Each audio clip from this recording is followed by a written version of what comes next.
Lalu dibawanya aku pintu gerbang, yaitu pintu gerbang yang menghadap ke sebelah timur. Sungguh, kemuliaan Allah Israel datang dari sebelah timur, dan terdengarlah suara seperti suara air terjun yang menderu dan bersinar karena kemuliaannya.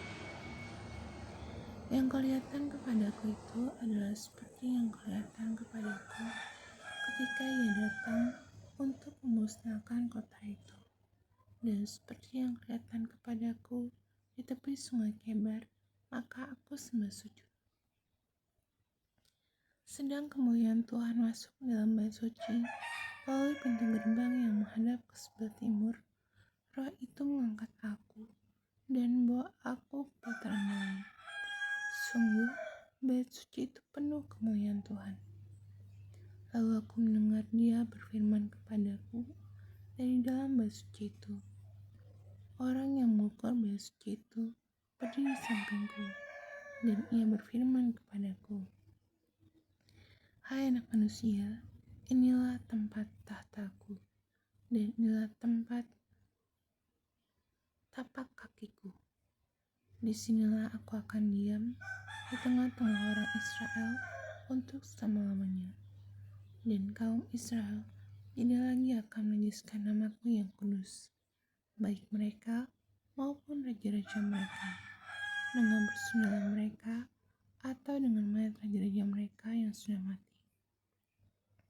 Juga tidak dengan meletakkan ambang pintu mereka dekat ambang pintuku, atau mendirikan tiang-tiang pintu mereka dekat tiang-tiang pintuku, sehingga hanya dinding yang memisahkan aku dari mereka. Mereka menajiskan namaku yang kudus dengan perbuatan-perbuatan mereka yang keji. Maka dari itu, aku menghabiskan mereka dalam amarahku. Sekarang mereka akan menjauhkan ketidaksetiaan mereka dan mayat raja-raja mereka daripadaku, dan aku akan diam tengah-tengah mereka untuk selama-lamanya.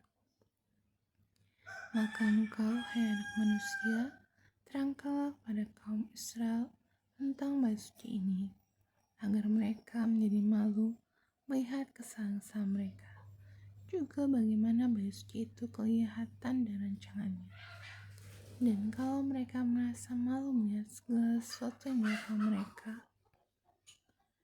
gambarlah bait suci itu, bagian-bagiannya, pintu-pintu keluar, dan pintu-pintu masuknya, dan seluruh bagiannya.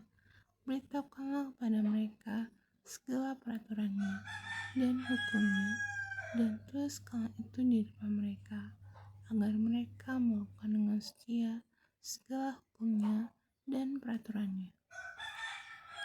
Inilah ketentuan mengenai bait suci itu.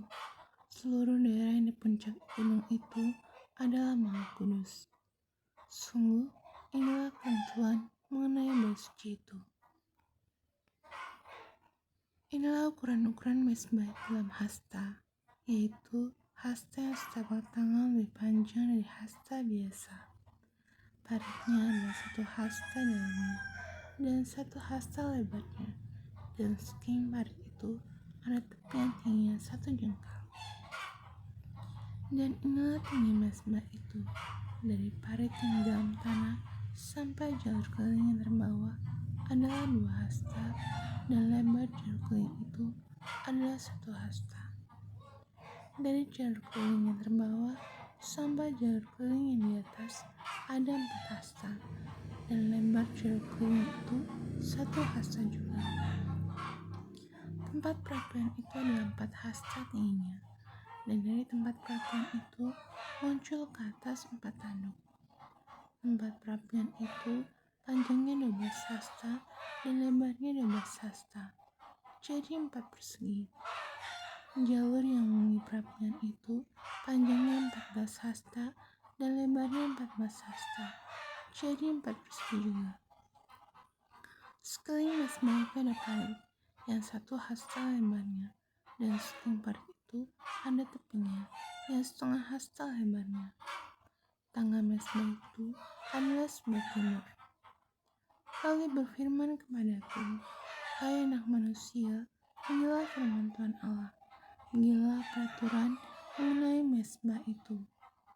Ketika sudah selesai dibuat dan hendak mempersembahkan korban bakaran di atasnya dan menyiramkan darah padanya, berikanlah kepada imam-imam orang lain dari keturunan Sadok seekor lembu jantan muda untuk korban menghapus dosa. Sebab merekalah yang boleh mendekat kepadaku untuk menyelenggarakan kebaktian. Demikianlah firman Tuhan Allah.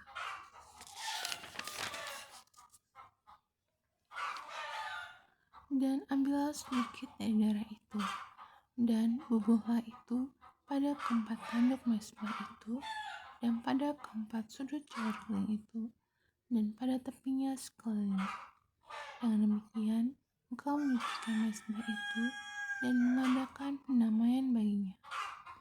Ambillah lembu jantan untuk korban penghapus dosa itu, dan orang harus membakarnya di tempat yang sudah ditentukan sekitar bait suci di luar tempat kudus. Pada hari kedua, kau harus mempersembahkan seekor kambing jantan yang tidak bercela sebagai korban penghapus dosa, dan orang harus menyucikan mezbah itu seperti sudah disucikan dengan lembu jantan. Sudah upacara penyucian itu engkau selesaikan, kau harus mempersembahkan seekor lembu jantan muda yang tidak bercela dan seekor domba jantan dari antara domba-domba yang tidak bercela. Kau harus membawanya ke hadapan Tuhan, dan imam-imam harus menaburkan garam ke atasnya dan mempersembahkannya sebagai korban bakaran bagi Tuhan. Selama 7 hari engkau harus mengolah setiap hari seekor kambing sebagai korban penghapus dosa. Harus diolah juga seekor domba jantan muda dan domba jantan dari antara domba-domba yang tidak bercela. 7 hari lamanya mereka harus mengadakan pendamaian bagi mezbah itu serta mentahirkannya. Dan dengan demikian mentahbiskan mezbah itu. Sudah hari-hari itu berakhir, maka pada hari ke-8 dan seterusnya, imam-imam akan mengolah korban-korban bakaranmu dan korban-korban keselamatanmu di atas mezbah itu, dan aku akan berkenan kepada kamu. Demikianlah firman Tuhan Allah.